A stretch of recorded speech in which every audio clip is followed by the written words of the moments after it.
Her testimony was wide-ranging, and at some points, people may have even found it entertaining. She wrapped up just minutes ago, but 2 more big witnesses could be on the stand tomorrow. The Food and Drug Administration announced today menthol cigarettes are more of a public health risk than regular cigarettes. The employee didn't actually know how to open up the cash register, but the robber did. He told her the exact buttons to press. Meanwhile, we have new information on when the moment of truth could come. Commission Chair Jeff Turner said this action was not based on guilt or innocence. After the judge issued her ruling, she told us it was a close call. The prosecution won a victory today with this order from the judge about the evidence he'll let them use in court. This letter from a top state official has caused a chain reaction that could leave a sheriff's job in jeopardy. It happened here outside the Sabri Guben jewelry store in Alpharetta. The Georgia DOT has been out here every day working to keep these drains unclogged. The letter says you will remain on unpaid leave until further notice. Officer Palmer's here to help us with this demonstration for the new locks. The key feature is the red and green light. Watch what he has to do for the green light to stay open.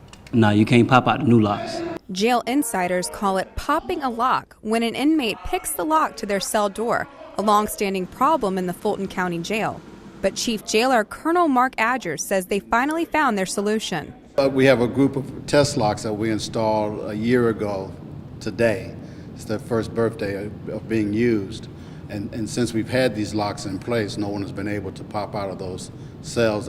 Adgers told us the millions of dollars it will take to replace the old locks has been approved.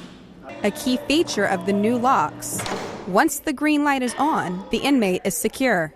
We came inside the jail and got a graphic demonstration of why the old locks are a problem. A prisoner demonstrated how to pop the old locks using only what looked like a piece of plastic yellow cup. Colonel Adger told us the old locks get popped out every day compared to the new locks that have never been broken. Because that defeats the whole purpose of your security plan when you're working in a jail.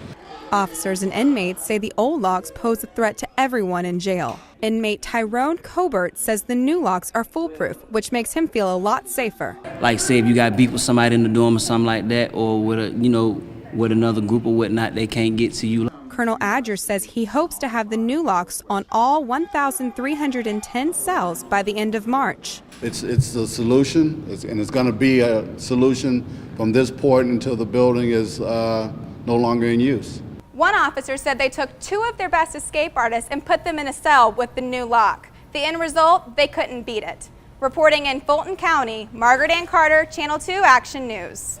The man said he pulled up to his house, parked, and got out of his truck when the gunman demanded his wallet. He said he handed it over, but was shot anyway. He was about that close. He was within 3 feet standing distance.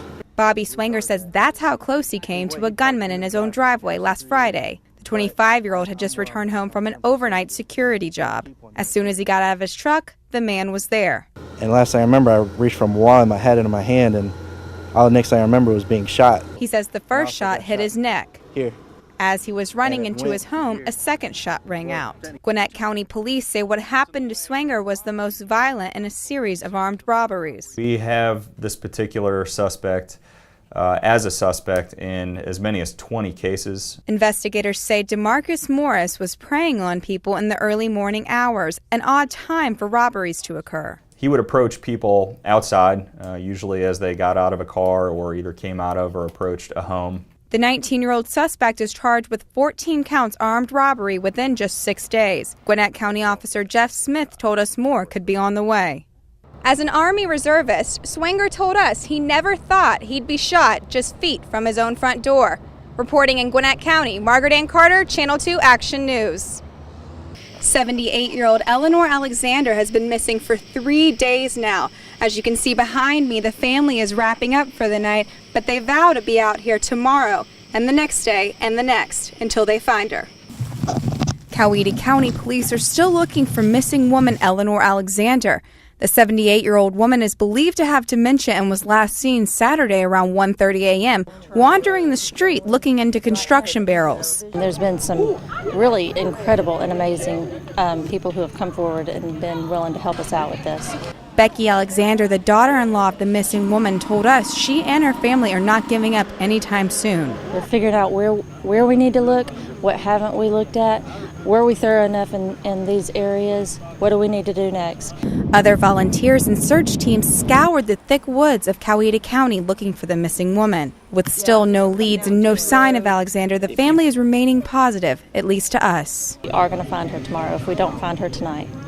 Alexander's family says they'll get started tomorrow at 9 a.m. at the Providence Baptist Church. Reporting in Coweta County, Margaret-Ann Carter, Channel 2 Action News. Witness Jonathan Newton produced more fireworks than maybe all of the other witnesses put together, and his testimony even included a secret recording of himself and the defendant.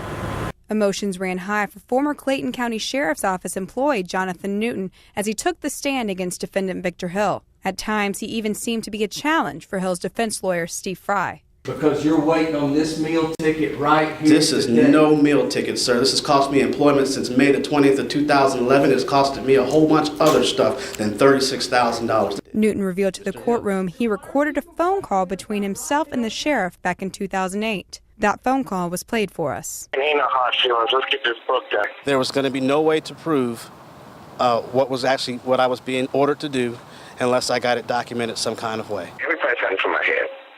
I got to finish a book. It ain't nothing that folks can do to me. I just want the book finished. The book discussed on the recording is Hill's autobiography. An autobiography Newton claims he was ordered by Hill and paid on the county's dollar to write. Changed from an autobiography to a tell-all account of everybody that knew with inside Clayton County, any dirt, gossip. Newton is charged with forgery, theft by taking, and theft by deception, facing up to 150 years in prison. Newton told us he maintains his innocence. Reporting in Clayton County, Margaret-Ann Carter, Channel 2 Action News.